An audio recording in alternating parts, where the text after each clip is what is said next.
Sound speeds, and welcome back to Speed Bumps. This is episode 28, and there's been no changes. Still this Insta360 X3 with the camera in 5.7K mode, and then the BPTRX is recording the W Live Pro from Deity. Both of those are Deity products. Really nothing to report aside from status quo. It's just kind of a well-oiled machine, and in case you're curious, the only processing I'm doing aside from a nice good old-fashioned normalization, actually technically it's leveling. I'm doing leveling in post, and then aside from that I'm just adding 40% Clarity VX, so you can get that plug-in for $30 or so, and it fits inside your DAW perfectly, and you just turn the knob. I am using Broad 2. I may try Broad 1 and try that one again, see what happens. But, man, aside from that, it's basically just maintaining at this point, just covering topics. So, there you go. To wire or not to wire, that is the question. Or at least it was until about 2010 or so, because we used to just wire people as needed. Back in the olden days of film, we used to play perspective with a boom pole. We'd have a single camera, and if it was in a wide shot, we would boom the wide. If it was coverage, we would boom the coverage. And then we would only throw wires out if we really needed to for some specialty reason, like we weren't going to be able to go in and get it on coverage later. Now, if you need to understand a little bit more about perspective sound, I have a video about that you can check out right there on the screen. But for the most part, we're going to assume that you've watched that video, and I'm going to just cover the topic as you would if I was just talking to you casually. Now, this day and age, if you have a lot of coordination and people bother to do a show and take their time to do things the right way and do things properly, then quite often you can get away with not wiring talent unless you absolutely have to. But this requires coordination on behalf of the production with the sound department. The sound mixer has to be a stickler about making sure that this happens, and the production has to be willing to let that happen. It doesn't happen very often this day and age, but when it does, it's really cool, because you could just throw a boom out over everybody, throw a plant out for anything else, and then wire people only when you absolutely need to. But this day and age, because we do wides and tights almost all the time, you gotta be able to have a wire on someone to bring them up, because if someone is suddenly on camera in coverage, you got to have it on a closed sounding mic. And this day and age, if you have an ensemble cast with, 10, 12 people talking, and then you have the camera that's doing coverage starting on one person who is wired, and then you suddenly swing over to someone who's not wired, you could be in trouble. But that is the safety net that we have. Basically, by putting a wire on someone, we call it a safety net, an invisible safety net. That's what a lav is. Now, granted, we still want to get a boom over them, but sometimes the shows that we work on, pace-wise, they just cannot justify doing a single pass with multiple takes for each actor to give you an opportunity to throw a boom over them. Or they might have multiple cameras, 2 or 3 cameras, and then they say, well, throw this camera over on this actor, and this camera over here on this actor, and then let's take our third camera and throw it over there on that other actor. Well, it may be a problem because you only have 2 booms. One person's going to have to swing over and get those lines, or maybe both are. It just kind of depends. But if you can't, and because everyone's spread too far apart, you then need to go to the invisible safety net, which is a lav mic. It's not ideal, but sometimes that's what you got to do. On many of the bigger shows where they're just going shot after shot after shot, and all they care about is just getting the shot to make their day, then sometimes that's what you have to do, is you say, well, we at least got it. I mean, it's less than ideal, but we at least do have them on a lav. But then if they're doing a cable camera and most of it's being covered from a cable cam or a spider cam or something like that, you got to do it. I mean, there's no way around it. When I was working on Black Adam for a month, covering Kevin Cherkiai, who's the boom operator over there, there was a month of basically not booming a whole lot, because they were constantly using a 75-foot and a 50-foot Super Techno crane with an extra camera getting coverage wherever they possibly could squeeze it in there. And quite often they were doing wides and tights, and they had one Super Techno crane coming in while the other one was going out, and they were constantly putting each other's shots, cameras inside of each other's shot. They were able to CGI it out, but there were some times that you would just have each camera doing something totally different, and we had to get it as best as we possibly could. That's where the lavs come in, and that's when a good quality lav by somebody who knows how to place it correctly really comes in handy. Because on those big shows, when they've done the schedule and they've talked through their shots for the day, it's not the time to say, well, we need to get this shut down this wide. We need to shut down the 75-foot techno crane and the spider cam because we have to do this C camera shot on the boom. They're not going to do that. And you're not going to last very long if you're a mixer out there insisting on that every single setup on a big, huge budget show. You kind of got to go with the flow to a certain degree. You get what you can. Absolutely get what you can. Fight for things when you can. But sometimes you got to understand and know when you have to back off on something. Because, again, like I said in the last episode, sometimes you're going to lose the battle regardless. And you got to pick your battles because you can still get... you know, you can still get your coverage and stuff when you need to sometimes. On the bigger shows, you still go in for a lot of coverage on the dialogue. But when there's a big action sequence and you want to try to push a boom up close, and that's mainly what I'm referring to here. If you try to push a boom in really, really tight on an action sequence where there's like one line spoken, you can almost forget about it unless it's in a yell and you're going to play to the edge of frame because you're not going to be able to fight for that line when you have a wide and a tight going on at the same time with another, you know, camera that's kind of picking a random angle. So understand what your battles are, pick them when appropriate, and definitely wire anybody that speaks unless your production has established themselves very early on as being extremely sound friendly and more than happy to work with you to get all the coverage you need to. And that means sometimes, you know, you might, on a show, you might feel them out. If it's a smaller or a medium-sized show or television, sometimes, as long as you don't have a very ambitious day, they're saying, we gotta finish today in a 12-hour day, and you have 12 pages with 7 actors, then you might not win the battle. But if it's a 2-actor day, and by lunchtime, you're actually a little bit ahead, you could probably convince them to let you get coverage and maybe shut down a wide shot if there's someone that's just chattering away for 2 pages on a tight shot. You might be able to say, can you just run the wide shot until you're got that out of your system and then let me get my coverage? They may go for it.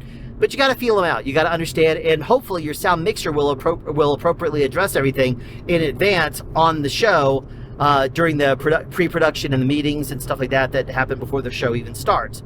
Because the mixer may end up saying, well, can we fight for this? Can we get this? And they may say, nope.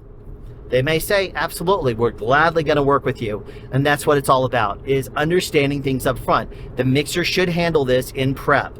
So if they don't, then you might end up as a boom operator going out there and asking, you know, hey, you know, what do you think about shutting down this tight shot and doing this, you know, by itself?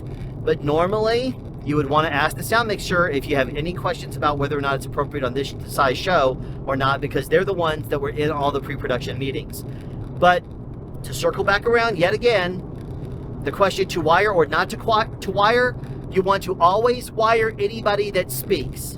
If there's someone that's prone to ad-libbing, then by all means feel free to wire them too, just because if they are talked to by somebody, then they may end up talking back, and you would want to have that on a lav.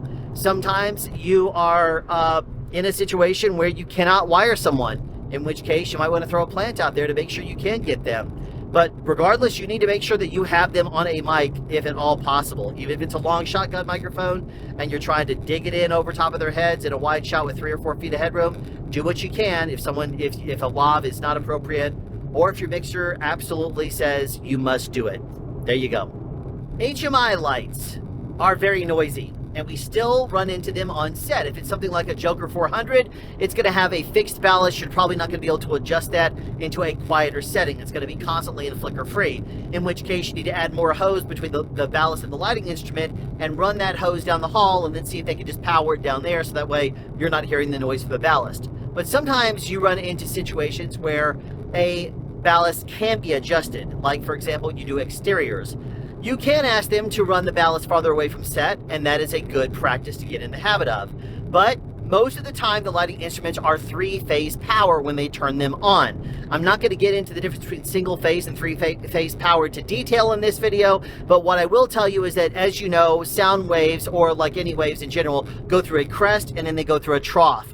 Well, if the crest is positive voltage or creation of power, and then the negative is basically the cycle downtime or the the negative voltage or whatever it happens to be, depending on the situation, then what you need to be aware of is that with three-phase power, as the one wave has gone through the first crest and it's starting to go down again, the second phase of power will be created, and so the trough will go through on the first phase, and then a third phase will start up again. So that way, every single you take the 60th of a second, you basically split that into 120th. So every 120th of a second, you have a new phase starting up. So it basically evens out the voltage all the way across the board. It used to be in the set lighting world, we used to remember 207.56 was the voltage they used to tell us to remember. But in film, it's usually closer to 240, 230 at the least. But that's the long and the short of it. The big thing you need to understand from a sound perspective is that if you are running three-phase power, it is noisier on the lighting instrument itself than it needs to be. And you can ask the electricians to flip it, and they'll either flip it into 60 hertz or 75 hertz. Sometimes you'll see on shows this day and age, in which case it basically moves it moves it to single-phase power as opposed to three-phase, which lowers the amount of noise put out by the lighting instrument. It will shift the noise, and sometimes the ballast will be noisier, but you're running those things farther away from set anyway, so it's not going to be as big of a deal. The big note here is that you want to, if you can, switch it to the silent mode, either 60 hertz mode in the United States, 50 hertz mode if you're in the UK. Basically, it's off of the hertz cycle of your regular power. In America, we have 60 hertz power. In the UK, for example, in Europe, it's 50 hertz power. And whatever the country is, you need to match that. Now, sometimes, again, they will go to 75. But that's an electrician's call, not yours. Now, under what circumstance can you ask them to flip to silent mode, which is single phase? Basically, if the number 120 can be divided by the frame rate. So if the frame rate is 23.976, you basically call that 24 frames per second. It's close enough. It's only a thousandth of a second off. Then what will basically happen is the flickers of the lights will align with the frame rate, and therefore you're going to get an even and consistent light that travels, that basically you're going to get like 4 or 5 pulses per second depending on your frame rate. So if your frame rate's 25 frames per second, like in the UK, and you're operating at 50 hertz, then what you need to understand is that if you're on 50 hertz mode, that is going to be fine because you're going to basically be in a multiple of 100. So if your frame rate there is 25 frames per second, 50 frames per second, then you're good. But in America, we have more frame rates that we'll run into commonly on set. Sometimes 23.976, sometimes 24, sometimes 29.97, sometimes 30. Sometimes we'll go off speed and go into 40 frames per second for slow motion. All of those are appropriate frame rates to use when you are doing single phase, because you can divide that by 120. In places that have 50 hertz power, you divide the frame rate by 100. If it's evenly divisible by the frame rate, then you know you can go into single phase power mode as opposed to flicker free.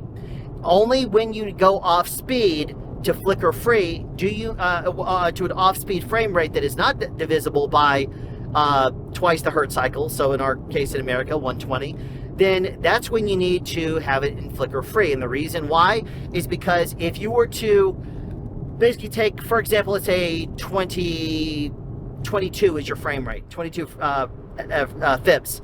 If you do 22 frames per second, then 22 plus 22 plus 22 plus 22 5 times is going to be 110. Then about one half of the additional frames will be either over or underexposed, depending on the way that the camera is set.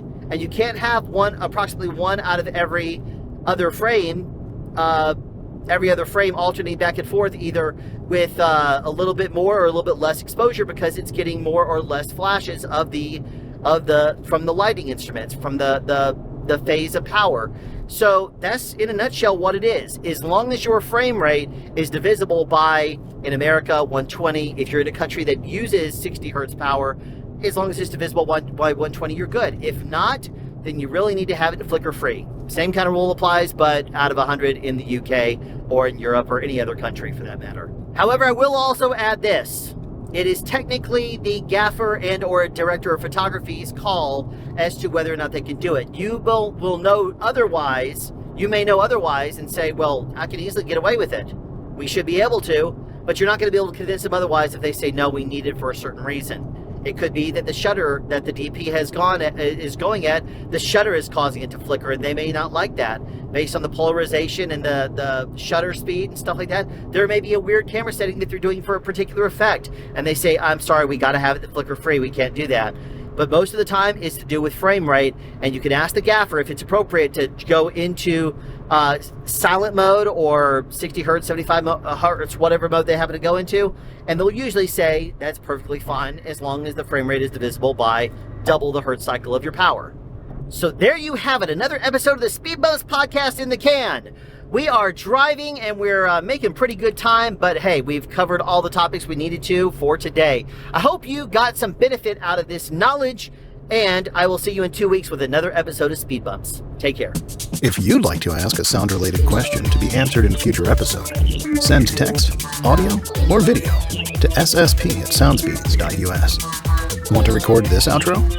Details in the description below. Find us on social media and online at www.soundspeeds.us. Be sure to subscribe and turn on notifications for more sound-related content.